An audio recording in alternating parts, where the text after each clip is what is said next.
Welcome back to your own channel देसी खबरें। Serial ये हिस्सा कहलाता है अब आ गया एक नया ट्विस्ट। जी हाँ, अब अरमान ने सभी घर वालों के सामने अबीरा को दे दिए डिवोर्स पेपर और उससे बोला है कि तुम्हें अभी के भी इस पर साइन करने होंगे।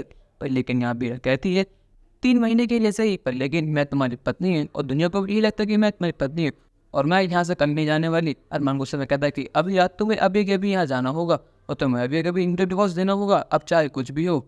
पर लेकिन अबीरा की मदद करने के लिए, अबीर को इस मुसीबत से निकालने के लिए अबीरा का मसीहा यानी बीनानू आ चुके हैं। जी हाँ, यहाँ मरीज जी रूही को लेने आए थे, पर लेकिन जब उन्होंने देखा उनकी दूसरी बच्ची यानी अभय सिंह इतना सब कुछ गलत हो रहा है तो वो शांत नहीं रह पाए। वो कहते कि अरमान शायद तुम पागल हो गए, शायद तुम भूल गए हो कि पति पत्नी का रिश्ता कोई मजाक नहीं होता, ये कोई खेल नहीं है। जब तुम्हारा मन चाह जब तुमने तोड़ दिया, जब मन चाह तुमने जोड़ दिया। और कावेरी जी आपने साबित कर दिया कि आपके पास ऊंची दुकान है, आपके फीके पकवान है।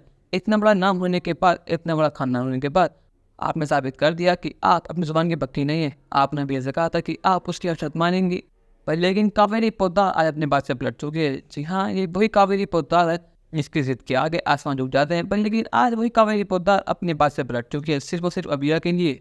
और यहाँ पर सभी घर वाले अबीरा के अगेंस्ट करने हैं, सिर्फ माधव को छोड़कर। यहाँ माधव अबीरा के साथ खड़ा है। पर लेकिन मनीष अरमान से कहता है कि मैं भी देखता हूँ कि तुम कैसा डिवोर्स देते हो, मेरे होते हुए मेरे बच्चे का डिवोर्स नहीं होगा। अब 3 महीने बाद तो 3 साल बाद तुम अलग नहीं होने वाले।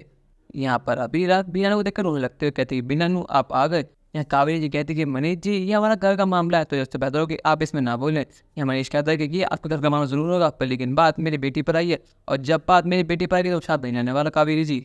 मनीष उस समय कहता है कि आप सभी सुन लीजिए, मेरी बेटी का डिवोर्स नहीं होगा तो नहीं होगा, आप चाहे कुछ भी कर लीजिए।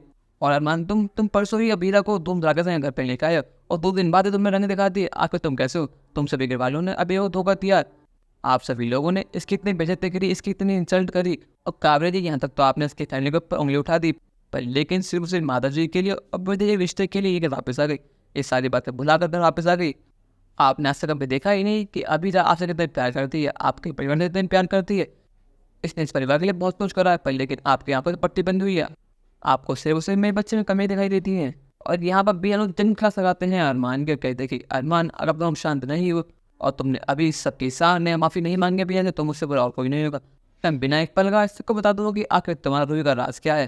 और तुमसे मैंने पहले भी कहा था कि तुम्हें रूही को छोड़ना होगा, तुम्हें रूही को भूलना होगा, पर लेकिन तुम रेडी नहीं हो। पर लेकिन तुम अब सारी हदें पार कर रहे हो, तुम मुझे मजबूर करो कि मैं अपना मुँह खोलूँ। मनीष जी की बात सुनने के बाद अरमान को होता है एहसास कि वो कितना गलत था और वो अबीरा से माफ़ी मांगता है। वो कहता है अबीरा मुझे माफ़ कर देना, मैं बहुत ज़्यादा गलत था।